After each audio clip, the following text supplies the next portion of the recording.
এটা ছিল এই বছরের ভাইফোঁটার আয়োজন। আমি কিন্তু কাল রাতে আমার মায়ের সঙ্গে মামাবাড়িতে চলে এসেছি। যাতে সকাল সকাল মায়ের হাতে হাতে সবটা করে দিতে পারি। এবার তো আর দিদা নেই, তাই বাড়িটা ভীষণ ফাঁকা ফাঁকা লাগছিল জানো। এখানে আমি দেখো সকালে লুচি তারপর ঘুগনি করেছিলাম। যদিও মাই আমাকে সবটা হেল্প করেছে, আমি খালি নেড়েছি। আর এখানে কিন্তু মিষ্টি আরও অন্যান্য অনেক কিছু ছিল, তবে মিষ্টি এখন তেমন কেউই কিছু খেতে চায় না, তাই মিষ্টির আয়োজনটা এবার কমই করা হয়েছে।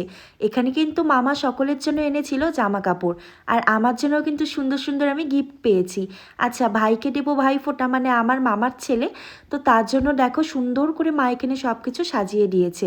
আমি ওখানে একে একে খাবারগুলোও বেড়ে নিয়েছিলাম। এবার তো আর দিদা নেই, তাই তোমাদেরকে দিদা দাদুর ফটোটা শেয়ার করলাম। পাশাপাশি দুজনকে একসঙ্গে রাখা হয়েছিল। আর এই যে ভাই, তো ওর একটুখানি আদর খাচ্ছিলাম। আর এই যে দেখো আমার 3 মামা, এখানে বড় মামা, ছোট মামা, মেজো মামা সকলেই আছে। মা প্রথমে বড় মামাকেই দিয়ে দিচ্ছে ভাইফোঁটা। আগের বছর আমাদের দিদা বাড়িতে ভাইফোঁটা হয়নি, কেন আমার দিদা মারা গেছিলেন, তো সেই জন্য বাড়িতে ছিল কালো সুচ। কিন্তু এই বছর ওইভাবে ভাইফোঁটা হলেও কেন জানি দিদার কথা থেকে থেকেই মনে করছিল জানো, আসলে মনটা না খুবই কাঁদছিল যে দিদা তো আর নেই।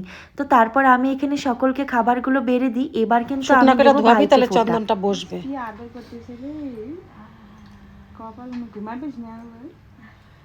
ছোট থেকে ভাইকে ফোঁটা দিচ্ছি। আমার বিয়ে হয়ে গেল, কিন্তু আমি প্রতি বছর কেন জানি না একটু হলেও ভুলে যাই, তো মা পাশ থেকে বলেই দেয়। আর এই যে ভাই তো অনেক খুশি হয়েছিল, আর আমিও কিন্তু খুব খুশি হয়েছিলাম, কেননা আমাকে গিফট দিয়েছে।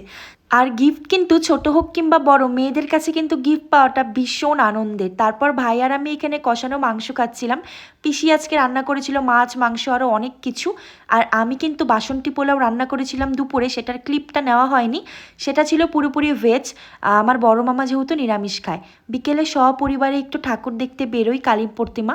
তারপর পিসিরা ওদিকে থেকে ফুচকা খায়, আর আমরা সবাই ভেলপুরি খাই। টুকিটাকি ফাংশন চলছিল, কিন্তু আমার কেন জানি ফাংশন একেবারেও ভালো লাগছিল না, মানে গানগুলোই ভালো লাগছিল না। তো তারপর আবার সবাই বাড়িতে গিয়ে রাতে খাওয়া দাওয়া করে ঘুমিয়ে পড়ি।